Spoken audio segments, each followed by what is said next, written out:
Well, it's a story that gripped the world, and it's a story that's still very much gripping America, which is Jeffrey Epstein and the list. Is there one? Isn't there one? Apparently Ghislaine Maxwell has turned around and now denies that there's any sort of list. I do wonder whether she's just trying to curry favour with the president in order that she might get a pardon at some point. Maybe there was never a list. I kind of think there probably was a list, because a sort of mad scheming narcissist like Epstein probably would have kept a list. Doesn't mean that Trump is on that list. Who is on the list? I don't know. No one's seen the list.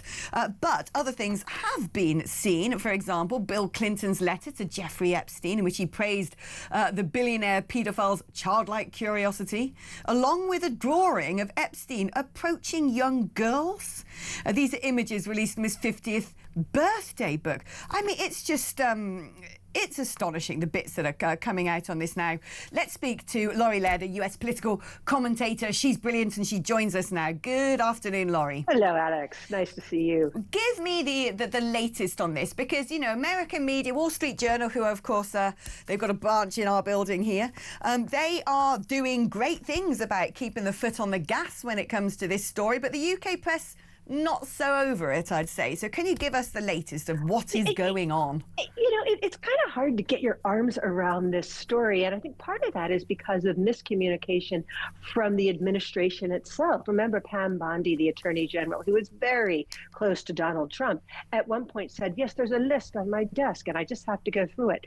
Then a couple of months later, there's no list. What are you talking about? So I think the fact that the administration hasn't got its story entirely straight is feeding some of the speculation around this story. Look, Donald Trump says that he fell out with Jeffrey Epstein sometime early in the 2000s, 2004, 2005. There isn't any evidence to suggest that they were friends after that. You know, we're looking at some footage of the two men together, but we've not seen the two of them together in footage or still photographs since that point. Frankly, if the two of them hadn't known each other at some point in the circles that they traveled in New York, that would have been more remarkable than the fact that they actually knew each other. You know, it's hard. Donald Trump doesn't always speak the truth, but there isn't any evidence, at least that we've seen, that Donald Trump was doing something untoward. I think, you know, he hasn't been to the island where a lot of these Epstein's misdeeds happened. So I think the Trump administration is making this more difficult for themselves than they need to. What do we know about whether this is true or not? This letter allegedly written by Trump, which says, a pal is a wonderful thing. Happy birthday, and may every day be another wonderful secret. I mean, he's saying, no, definitely not me. Other people have looked at it and said, that ain't his handwriting, looking at his presidential signature now. But other people who know the journalist say, no, no, no, Wall Street Journal banged to rights on this one.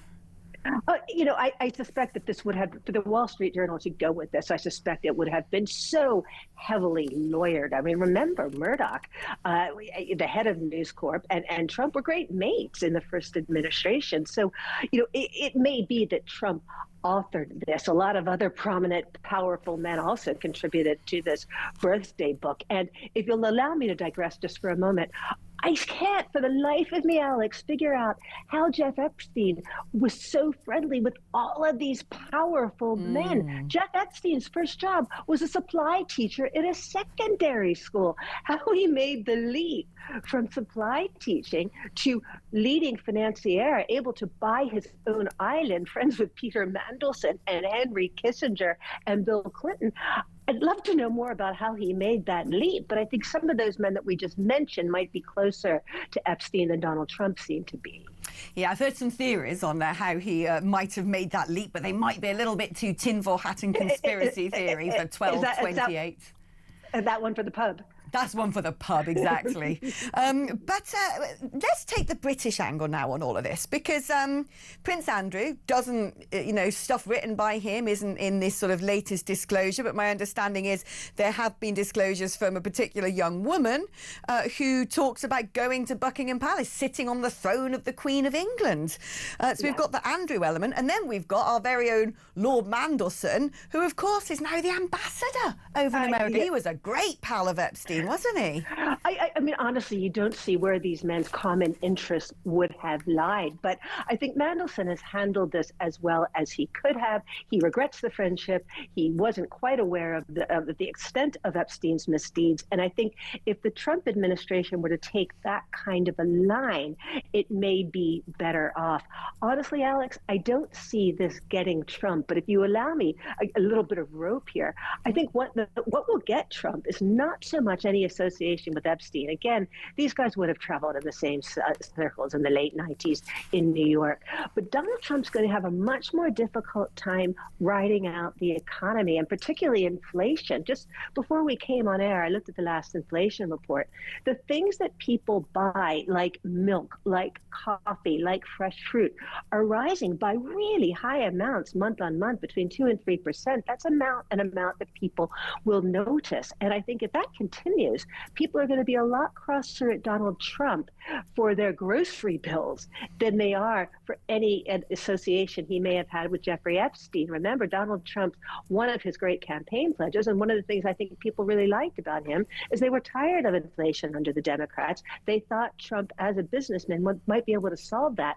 I think this is something that this administration should worry more about than the Epstein stuff. I think the Epstein stuff, there needs to be a better response to it, but I don't think this should be as scary as they seem to be.